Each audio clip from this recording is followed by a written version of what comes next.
Hey everybody, Who's Your Jedi here with another review for you. This time I'm talking episode 1 of season 3 of Arrow called The Calm. I know this review's going up rather late. Sorry, I've been sick.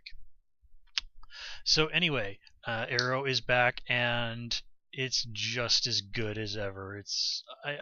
This really is my absolute favorite show that's on TV right now. I'm just loving it.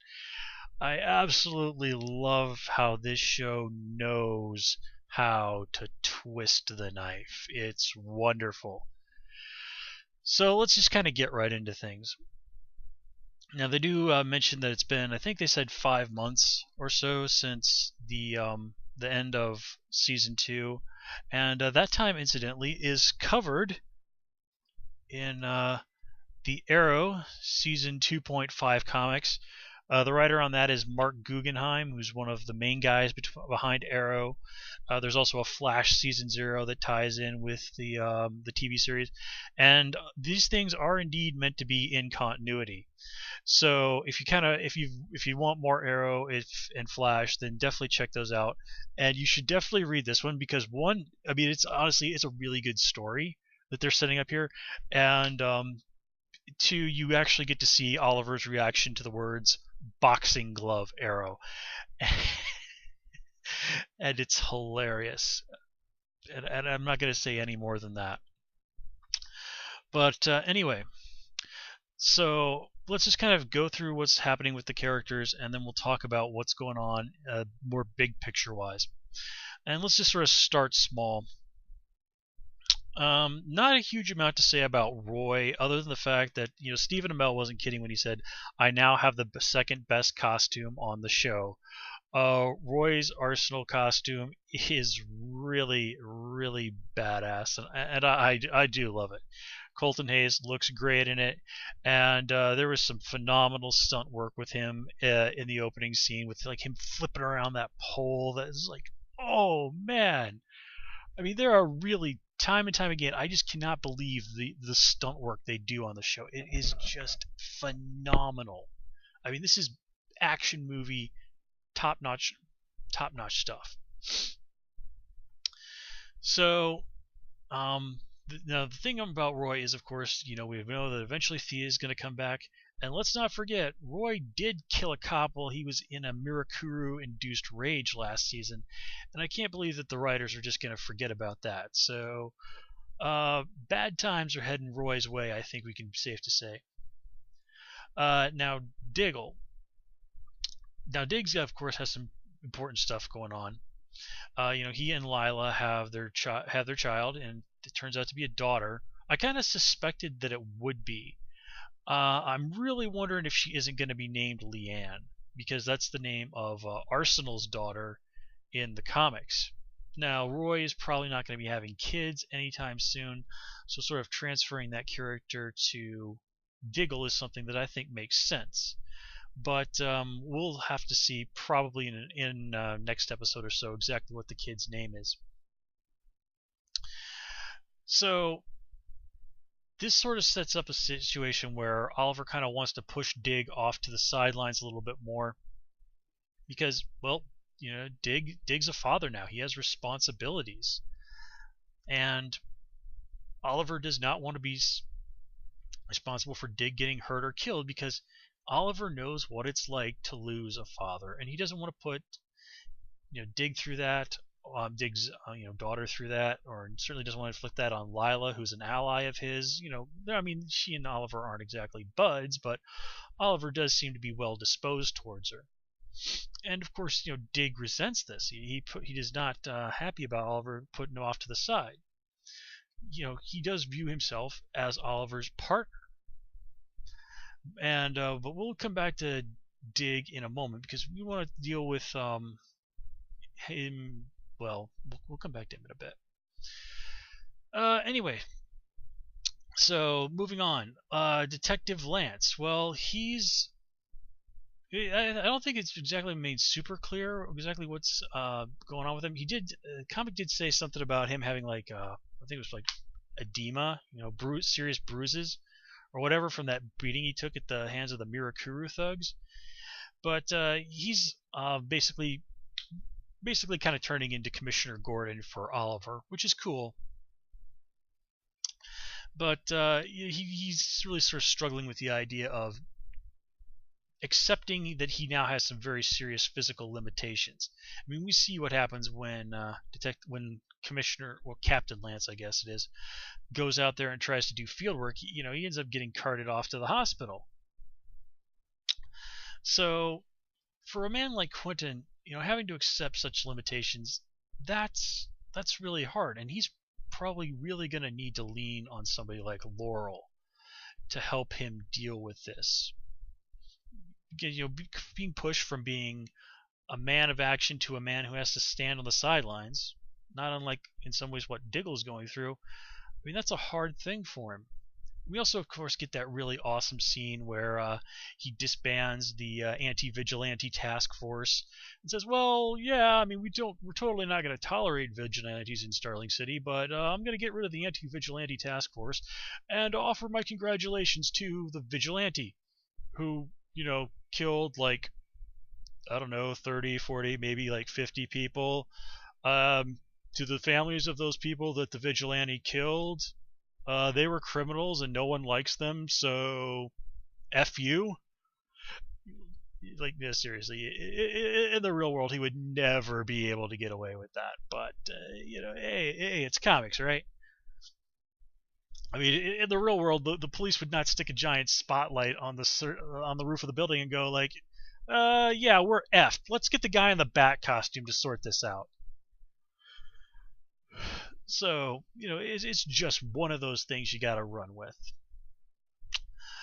Laurel. Now, Laurel, generally speaking, is in a good place. She seems to have gotten her legal career back on track. She seems to, be in a good place with her drinking situation. She's got her sobriety under control.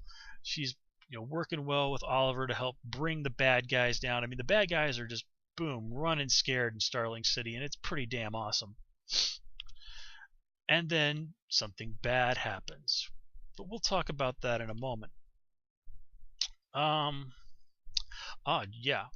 To step away from Team Arrow for a moment, we're also introduced to Brandon Routh's character of Ray Palmer. Now, folks who are familiar with the comics will, of course, know Ray as the first character to bear the name Atom, of the title of the superhero, the Atom. There was another guy, Ryan Choi, who held the title for a few years, but he was then killed by Deathstroke, so Ray Palmer came back. But anyway, so it's pretty cool seeing Brandon Routh again. I wasn't a huge fan of Superman Returns, but that was for reasons that really didn't have much to do with Brandon Routh. And also the guy was in Scott Pilgrim, and I freaking love Scott Pilgrim. And he comes in there as very charming, tech genius guy Ray. Immediately starts flirting with Felicity Smoke. And one thing I really love is when he does that presentation, Queen Consolidated, he reaches for the projector gizmo, and it's his belt buckle. Now, if you know the comics, you know that the Atom keeps the controls for his super suit in his belt buckle. So that's a nice, cute little bit of foreshadowing. And then he goes on and does his pitch about basically rebranding and rebuilding Starling City as Star City. Now, in the comics, Starling City didn't exist. It was Star City, and later Seattle were the places that Green Arrow operated out of. And I remember when this show came on the air, people basically, I try not to curse in these reviews, but I just got to put it, I can't really put it any other way. People shit themselves over this whole Starling City thing. And, it's a ridiculous detail. I mean, really, Starling City, Star City, it doesn't matter. But here, and I kind of have a feeling that this was maybe kind of a in the back of the minds thing for Mark Guggenheim and the other people behind the show. I don't think this is something they just pulled out of their butts or like, had this epiphany last week. I think this was probably something they were toying with the whole time. It's like, okay, well, let's take it and we'll show how Starling City becomes Star City, how it achieves this somewhat, frankly, comic booky name. And yeah, Star City is kind of a cheesy name for a city. It doesn't really feel like something that would happen naturally. But if you have some rich guy come in who's like, yeah, I'm going to totally fix this place up, but we need to give it a name with some pizzazz. Well, if the city's name just turns out to be a marketing ploy cooked up by a rich guy, suddenly Star City makes perfect sense. Excuse me a sec.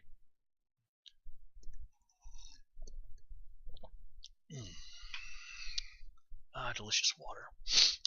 So, getting back to Ray Palmer. Now, it is pretty interesting that Felicity is now officially going to have 3 superheroes, 3 members of the Justice League who are pretty into her. But seeing Ray kind of interact with Felicity, you kind of see how he is really, in a lot of ways, someone very similar to Oliver, but also someone very different. Ray is somebody who, for example, probably actually has an MBA. In fact, I don't think Oliver even has a college degree. Remember, he got stranded on that island when he was in college, and he even flat out said, in season 1, do you think I completed my MBA while I was on that island? But Ray is a guy who, how to put it, he's somebody who is very much what you see is what you get. And that's something I think that Felicity is going to increasingly find appealing because, well, let's face it, this episode, for all the things that happened, it's basically about giving those numerous Olicity shippers moments to make them go squee. And then, in the grand and wonderful spirit of Joss Whedon, taking their joy and crushing it like a bug in front of their very eyes and feasting on their pain. Guys, I haven't had this much fun watching people online go crazy since the Red Wedding on Game of Thrones. It's like, yes, I love your suffering. Suffer more. Suffer more. Because this is drama. This is what you come for. You don't come to drama for happy endings. And I'll come back to all of that in a minute. But anyway, getting to our main thing here. We do get to see Oliver in a good place. He's a happy place. He's finally like, yeah, what the hell? Let's see if we can maybe get something going with Felicity. And once again, that whole Oliver versus the vigilante, and it looks like the vigilante is winning, kind of comes up and gets in the way. And Felicity just basically tells him, like, you know what, I can't do this. I can't do this. Don't jerk me around like this. But, it's that great dichotomy, of the hero trying to live the heroic life and have that life as a normal person. And, finding a partner who can handle that balance is a tough gig. I mean, it's not always been smooth sailing for Lois Lane and Clark Kent. It hasn't ever been smooth sailing for Batman and anyone. The Flashes have had their problems. Peter Parker, probably one of the all-time great examples. This is of course one of those reasons why so many superhero people end up dating other superhero people. Like these days. In the comics, Superman's girlfriend is Wonder Woman. I mean, it's the full-on thing. Like Lois Lane has has a boyfriend of her own. There's even like a Superman and Wonder Woman comic. Comes out every month. Actually pretty good too. And I like it just because it's interesting to see that. And like even Green Arrow in the comics, his main girlfriend is Black Canary. Oh, we will get to her in a bit.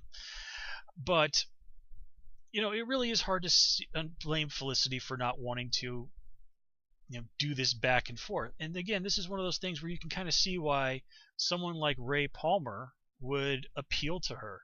Getting away from Oliver and all his craziness. It's obvious that Ray is interested in probably hiring Felicity and possibly more. So, hey, this one ex-billionaire guy doesn't seem to be a viable choice. Let's maybe give the other charming, handsome, intelligent billionaire guy a chance. Sometimes you have to look at the people on TV and go, man, I wish I had those kind of problems. Yep. But anyway, let me see. Who else do we need to talk about? Oh yeah, there's another character who comes into this episode. What's her name? Sarah. Yes, just give me your suffering and pain and misery. I love it. Yes. Schadenfreude. Oh boy, if I ever have kids, I hope to God they never see these reviews. Actually, no, I do. Oh yeah, hey kids, let me show you what Dad used to be like. Yes. Oh, aren't I just the most entertaining guy? I really do get far too much of a kick out of myself, don't I? I do, don't I? You can tell me. But anyway, so Sarah shows up. Looking awesome, being awesome, kicking lots of ass, and then she dies. And unsurprisingly, once again, the internet basically shit itself. I was like, oh god, the reaction on Tumblr. I mean, Tumblr is like basically you want to have a reasonable intellectual discussion, and then you go over to the local insane asylum and try and strike up an intelligent conversation with the folks there. Ain't happening. And the main thing that people seem to be upset about was, one, the idea that Sarah was a bisexual person who died, and there's folks out there who are always like the gay, lesbian, bi, queer, gender, LBQ. I can never remember that. Well, you get what I'm saying. Folks are always getting killed in stories, and they're rather upset about it. Now, not to get serious for a moment, I'm not trying to belittle these people. There are, of course, various trends in the media that people should certainly object to and criticize. And there is a lot to object to and criticize in the way non-heterosexual characters are portrayed in the media, be it movies or TV or books or comics. Now, that said, I really don't like things like this idea that the people are going that if a gay character or a non-heterosexual character dies in the course of a story, then you automatically go and you put the story or whatever it is in the bad pile. That's just a fat yes or no and doesn't look at anything beyond the yes or no. It's kind of like why I'm not really a fan of the Bechdel test, or however the hell you pronounce that. It doesn't look at what happens. It doesn't look at the story. It doesn't look at the characterization. It doesn't look at, is this what is actually best for the story? Is this what moves the story forward?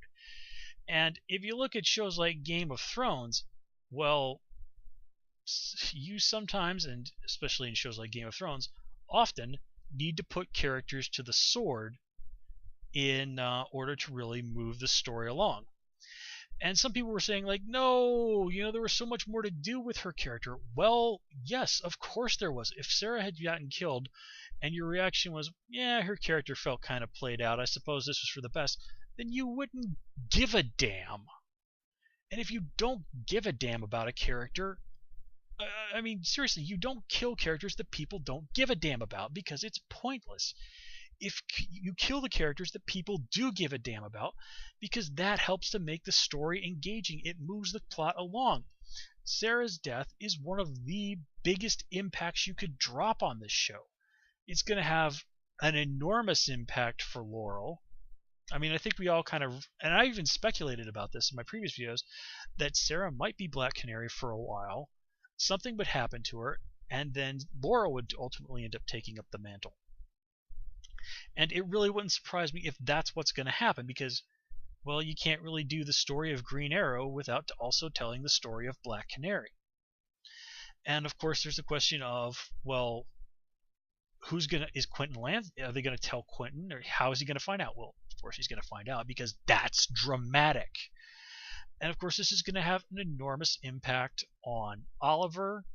When they find out, Diggs seems to have some serious second thoughts about whether or not he wants to continue to be on the front lines of Oliver's little crusade. Because remember, Diggs knows that Sarah was more badass than he was, and she's dead. So, Malcolm Merlyn, more badass than Diggs, and he knows it. Slade Wilson, Diggs knows that Slade is more badass than him. Diggs knows that there's all these dudes out there in the League of Assassins who could, as tough as he is, mop the floor with him. So now that he's got a kid, does he really want to keep putting himself out there? And, Roy and Felicity, well, they weren't exactly super tight with Sarah, but she was a teammate, a comrade. Seems like she and Felicity were on the verge of becoming friends, and Sarah had definitely at least earned Roy's respect. And, of course, Nissa Al Ghul is not going to be a happy camper when she finds out about this. So by killing Sarah, yeah, we lose a great character. Yeah, we lose a really cool actress in Katie Lotz. But again, this is Arrow. Flashbacks. And of course, there's always the vague possibility that given the ties to the Lazarus Pit that the League of Assassins have, well, you never know, right? But anyway, what I'm trying to say here is that, yes, I understand that some people are upset that Sarah died, which is certainly a nice change than the early days when Sarah showed up. And hey, remember, folks, all people did was bitch and complain about how much they hated her? Yeah. But anyway, yes, you can possibly read this as an example of a very unfortunate trend in modern media. But to simply check the little box and dismiss everything else about the story, I think does both the show an enormous disservice and Sarah's character an enormous disservice. Yes, it's terrible that her character died, but while she was there, her character was awesome. Her character is going to leave a mark on the show that's always going to be there. Her death is going to leave an enormous mark on most of these major characters. So Sarah did not die for nothing. She died because it made the story she was in better. And everything characters in a story do, whether it's live, die, win, lose, fall in love, get married, have kids, it's all there, if it's done right, to make the story better. Now we come to the question of who killed Sarah. And everybody going, Malcolm Merlyn, Malcolm Merlyn, like, really? Were you not paying attention to that scene? Because what happens is somebody says something to Sarah. She turns around and she says, "What are you doing here?" She doesn't seem to be she seems surprised, but not fearful, not angry, not getting ready for a fight. Is that really the reaction she's going to have if it's Malcolm Merlyn standing there?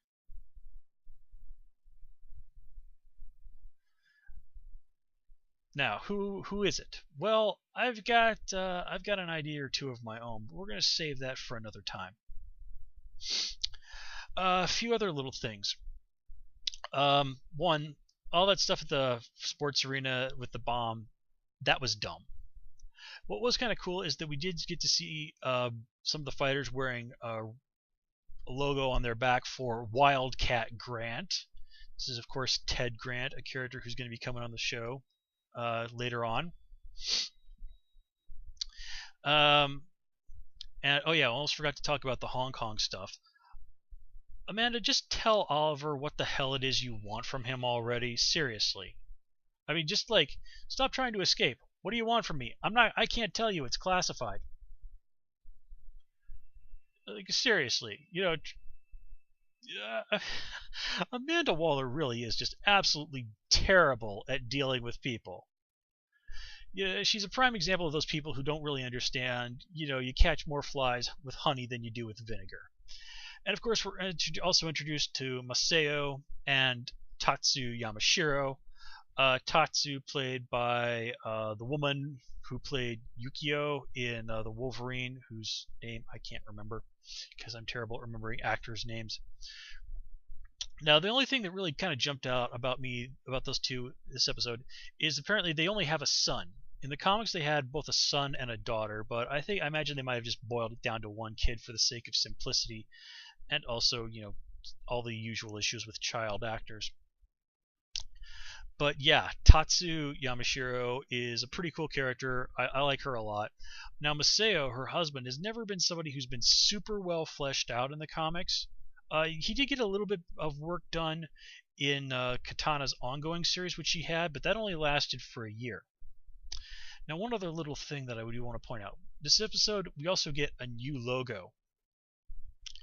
And some people have kind of said that it's supposed to the new Arrowhead logo is kind of more Asian looking, probably possibly to signify the shift in the past to Hong Kong. To me, though, it kind of makes me think of the Arrow clans the Weapon clans from the recent Green Arrow comics. If you've watched my reviews regularly, you've heard me talk about these. I'm kind of wondering with that and the introduction of Katana if we aren't going to be seeing these guys as a significant force in the coming season, because the idea behind the Weapons clans are pretty damn cool, and I would love to see it on TV. But that's just a little bit of speculation on my part. But anyway, guys, end of the day, Arrow is back. Arrow is awesome, and it ain't pulling any punches, and I have the feeling that we're going to be getting the knife twisted plenty more this season, and I expect it to be glorious. So, guys, again, sorry for this review going up so late, but I'm healthy once again, so hopefully things will be on track from now on.